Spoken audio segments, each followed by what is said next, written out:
Hello everyone, আমি পূরবী। আর আজকে আমি তোমাদেরকে এই কাপড়টা দিয়ে একটা ড্রাফটিং ভিডিও দেখাবো, ড্রাফটিং অ্যান্ড কাটিং ভিডিও। এটা কিন্তু আমি একটা কুর্তি স্টিচ করছি, যেটা কিন্তু ওপরটা একটু টপ টাইপের থাকবে আর নিচটা কিন্তু তোমার হচ্ছে গিয়ে ফ্লোরাল যেই এখন নতুন কুর্তিগুলো বেরিয়েছে না, বেশ কুচি দেওয়া ভালো লাগে দেখতে, ওই টাইপেরই আমাকে একটা ক্লায়েন্ট বানাতে দিয়েছে। তো আমি এখানে রেডি করতে চলে এসেছি। ফার্স্টেই দেখো আমি হাফ ইঞ্চি ওপর থেকে হাফ ইঞ্চি বাদ দিয়ে, মানে ব্যাক পার্টের জন্য হাফ ইঞ্চি এক্সট্রা রেখে ফ্রন্ট পার্টে মার্কিং করে নিলাম।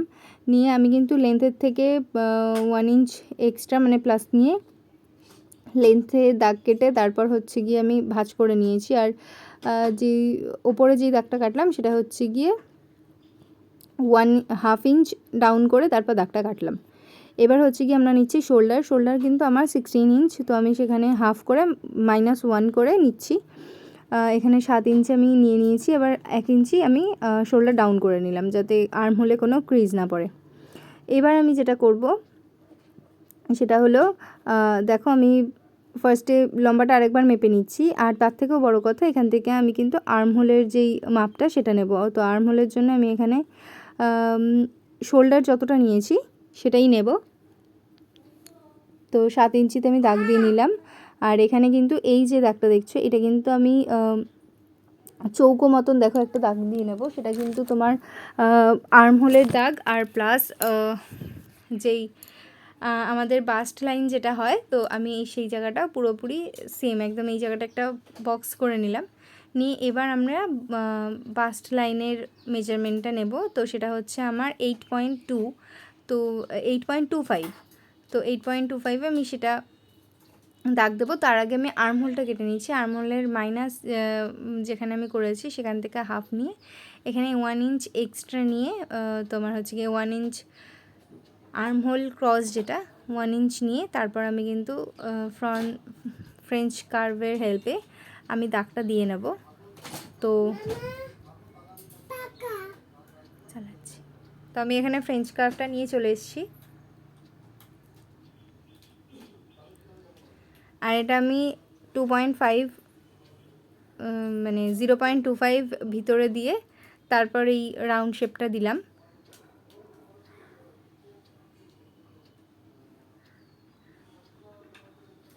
আর এটা আমি হচ্ছে গিয়ে শোল্ডার ডাউন যেটা করেছিলাম সেটা প্রপারলি মার্ক করে নিলাম।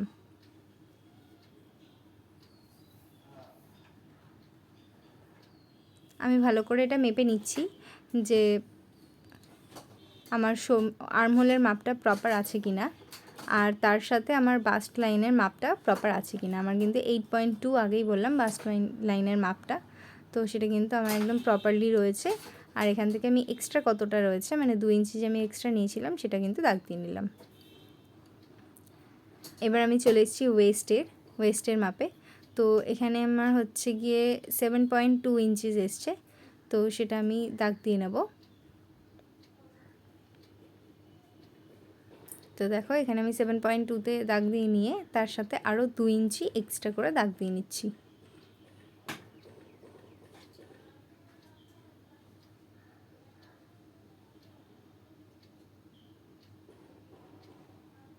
এবার এখানে আমি হাফ ইঞ্চি যেহেতু এটা ছিল, তো আমি এখানে প্রপার শেপটা দিয়ে নিচ্ছি, কারণ আমার এখানে বাস্ট পয়েন্টের সাথে আর্মহোলের পয়েন্টটা প্রপারলি মানে প্রপারলি ফার্স্টে ম্যাচ হয়নি। তো তার জন্য আমার যে এক্সট্রাটা দরকার ছিল আমি সেটা এইভাবে কেটে নিলাম। আর তার সাথে কিন্তু ব্যাক পার্টটাও আমার এইখানেই রেডি হয়ে গেল।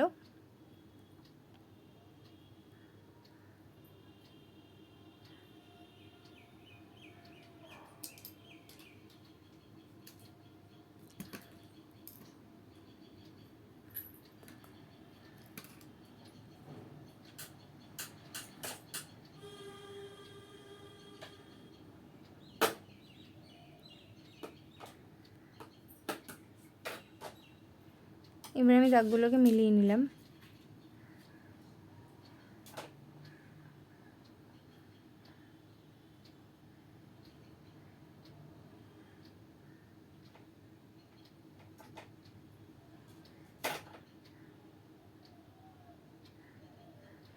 তো আমার গলাটা যেহেতু ভি শেপের হবে, তাই আমি স্কেলটা এইভাবে রেখে ভি শেপের একটা দাগ কেটে নিয়েছি।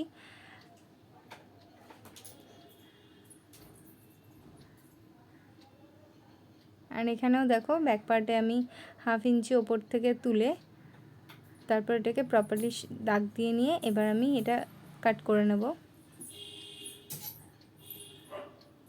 তার আগে আমি ব্যাক পার্টের আর্ম হোলটা ড্র করে নিচ্ছি।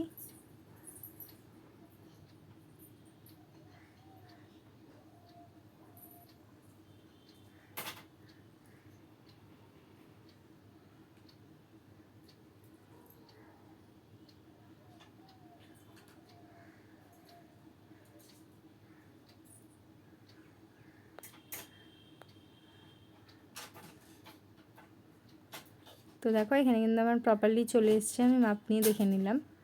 এবার আমি কাটিং করতে স্টার্ট করব।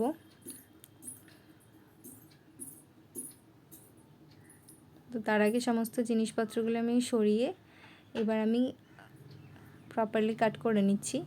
তো ফার্স্টে ব্যাক পার্টের কাটিংটা করে তারপর আমি ফ্রন্ট পার্টটা শেপ দিয়ে নেব, মানে দুটো পার্টে আমি একসাথে কেটে নিচ্ছি।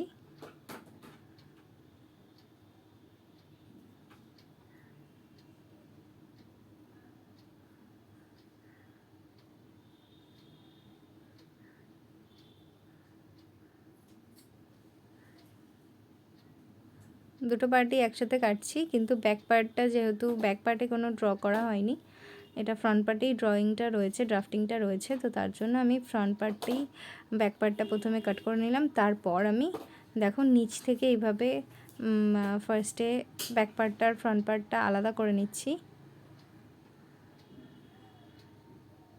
এবার আমি ফ্রন্ট পার্টের যে শেপগুলো সেগুলো দেব। তার আগে আমি ব্যাক পার্টে এটা লিখে দিলাম যে এটা ব্যাক পার্ট,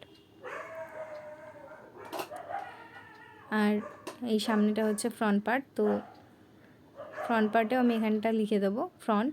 তার আগে আমি এই জায়গাটা শেপ দিয়ে নিচ্ছি।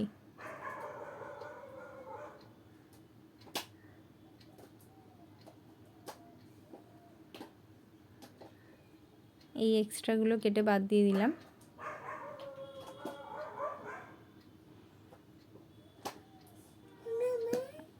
আর এই কাটিং লাইনগুলো এক্সট্রা একটু কাট দিয়ে রাখছি।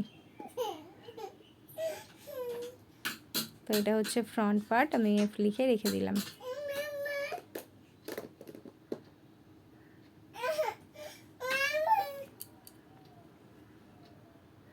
এবার আমি স্লিভটা কাটিং করব। তো তার আগে আমি এই পার্টসগুলোকে প্রপারলি হচ্ছে গিয়ে ভাঁজ করে নেব এই ফেব্রিকটা। তো আমি ফেব্রিকটা ভাঁজ করে নিয়ে চলে এসেছি, আর দেখতেই পাচ্ছ ওই সাইডটা,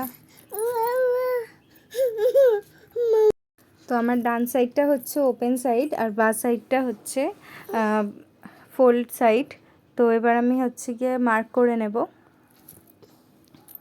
তো এখানে আমি আর্মহোলের মাপটা নিলাম, আর লেন্থ অনুযায়ী আমি প্রপারলি মাপ দিয়ে নিয়েছি। এবার হচ্ছে গিয়ে আর্মহোলের যে হাফ সেটা আমি নামিয়ে দিলাম।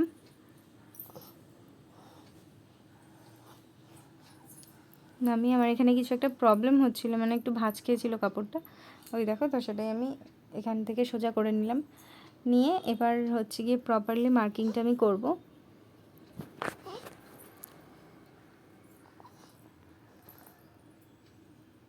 তো চলো এবার ফ্রেঞ্চ কার্ভের মাধ্যমেই আমি পুরো শেপটা দিয়ে নেব, না হলে তোমরা হাত দিয়েও দিতে পারো। আমি জেনারেলি হাত দিয়েই দিয়ে থাকি, বাট যেহেতু আজকে তোমাদেরকে দেখাচ্ছি মানে ভিডিও করার জন্য, কেন কি হাত দিয়ে করতে গেলে না একবারের জায়গায় হয়তো 2-3 বার করতে হতে পারে, কোনো সময় ভুল হতে পারে। ফ্রেঞ্চ কার্ভে যে প্রপারলি সব সময় হয় সেটাও না, ওটাতেও তোমার হচ্ছে গিয়ে একটু ঠিক করে নিতে হয়। লাগছে কিন্তু আমার।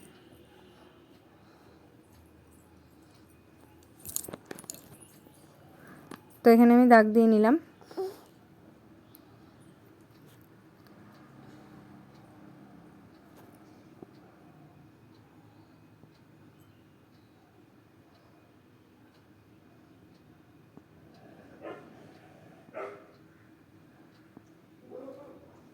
দেখো ফ্রেঞ্চ কার্ভের হেল্পে করেও কিন্তু আমার দুবারই সেই দাগ কাটতে লাগলো। এবার আমি ফ্রন্টের শেপটা দিচ্ছি, 1/2 ইঞ্চি ভিতরে করে আমি এটা ফ্রন্টের শেপটা দিয়ে নিলাম। এবার আমি আবার হাতাটা কাটিং করে নেব। ও তার আগে আমি হচ্ছে গিয়ে নিচের মানে আমার স্লিভ রাউন্ডের এখানে দাগটা দিয়ে নেব। তো স্লিভ রাউন্ড হচ্ছে আমি এখানে 4 ইঞ্চি নিচ্ছি। আচ্ছা, স্লিভ রাউন্ড আমার যেটা রাউন্ডটা ছিল তার হাফ করে নিলাম, এটা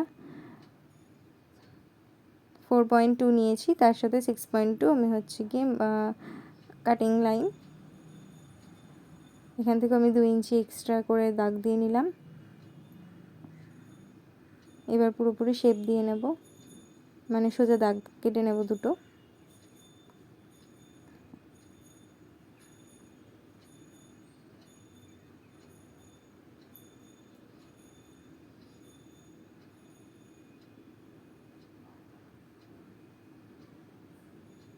এবার আমি কাটিং করে নিচ্ছি।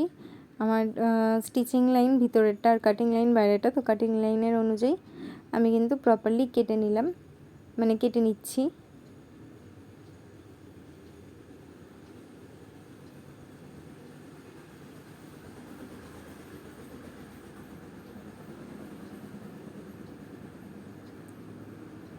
তার মধ্যে আমার কাপড়টা একটু পড়ে গেছিলো, তাই আমি সেটাও তুলে রেখে দিলাম। তো দেখো আমার কিন্তু আর্ম হোলটাও মানে হাতাটাও পুরোপুরি কাটা কমপ্লিট হয়ে গেল। এবার আমি যেটা করব সেটা হচ্ছে ফ্রন্টের জায়গাটা শেপ দিয়ে নেব। তার আগে এই জায়গাটা জয়েন্ট পার্টগুলো ছিল, তো সেটা আমি কেটে হাতা দুটো আলাদা করে নিচ্ছি। নিয়ে এবার যে আমি গন্ডগোলটা করে ফেলেছিলাম মানে ভাঁজ করার সময়, আমি দুটো হাতা আলাদা আলাদা করে নিয়েছি, কিন্তু আমাকে এটা একসাথে নিলে সুবিধা হতো। তার কারণ যেহেতু মানে এবার আমি যেভাবে ভাঁজটা করে নিচ্ছি, দেখো দুটো ফ্রন্ট একসাথে নিয়ে সোজাসুজি দিকগুলো একসাথে রেখে দাগটা ভাঁজটা করে নিচ্ছি। কারণ আমি যখন যদি একটার ওপর একটা র্যান্ডাম রেখে আমি ফ্রন্টের শেপটা দিয়ে নিই, যেহেতু এটা ডিজাইন করা রয়েছে, নর্মাল কাপড় নয়, তাই হয়তো হতে পারে যে একটা সাইডের হাতেই মানে লেফট হাতের স্লিভটা বা রাইট সাইডের স্লিভটা আমি যে কোনো একটাই হয়তো দুটো কাটা হয়ে গেল, মানে দুটো স্লিভই হয়তো একটা সাইডের হয়ে গেল। তো তার জন্য প্রপারলি এটা কিন্তু ভালো করে দেখে বুঝে একটু টাইম লাগে, বাট যখন কাটিং করবে তখন কিন্তু কাটিংয়ের দিকেই যেন মনটা থাকে, তাহলে কিন্তু প্রপারলি করতে পারবে। তো দেখো আমি এখানে মানে ভালো করে ভাঁজ করে নিলাম। আমি খুলেও আরেকবার দেখাচ্ছি। দেখো দুটো কিন্তু আমার ফ্রন্ট সাইড একদিকে রয়েছে, ঠিক আছে। আবার তোমরা দুটো ব্যাক সাইডও একদিকে রাখতে পারো, কিন্তু একটার ওপর একটা র্যান্ডামলি রেখে দেবে না, মানে একটা সোজা পিঠের ওপর আর একটা উল্টো পিঠ কখনোই রাখবে না, হয় দুটো সোজা একসাথে রাখবে, না হলে দুটো উল্টো একসাথে রাখবে। কাটিং করার পর কিন্তু আমার স্টিচিংও কমপ্লিট হয়ে গেছে। এটা হচ্ছে গিয়ে ফ্রন্ট অ্যান্ড ব্যাক। দেখো আমি ভিনেক করেছি, এখানে পট্টি লাগানো হয়ে গেছে, ব্যাকটাও রেডি হয়ে গেছে। এবার শুধু স্লিভ অ্যাটাচ করা বাকি। এখানে স্লিভ দুটোও আমি সাইডটা অ্যাটাচ করে রেখেছি অল্প অল্প করে, এই দেখো দুটোই, ঠিক আছে। এই যে এক্ষুনি যেটা বলছিলাম, এই যে স্লিভ দুটো দেখো, এই দুটো ফ্রন্ট সাইড কিন্তু একসাথে রয়েছে, একটা হচ্ছে ডান হাতের, একটা হচ্ছে বাঁ হাতের। আর এবার হচ্ছে কি, যেহেতু কুচির পার্টটা বলেছিলাম, তো কুচির পার্টটা আমি কাটিংটা দেখাইনি, এই হচ্ছে কুচির পার্ট। তো সমস্ত কিছু আমার মানে মোটামুটি সেলাই করা কমপ্লিট হয়ে গেছে। এবার এটা জয়েন্ট করে আমি তোমাদের সাথে শেয়ার করব। সো এগুলো সবকটা জয়েন্ট করে আমি তোমাদের সাথে শর্টসে শেয়ার করব। তো দেখা হচ্ছে অন্য কোনো ভিডিওতে, ততক্ষণের জন্য বাই। দুগ্গা দুগ্গা।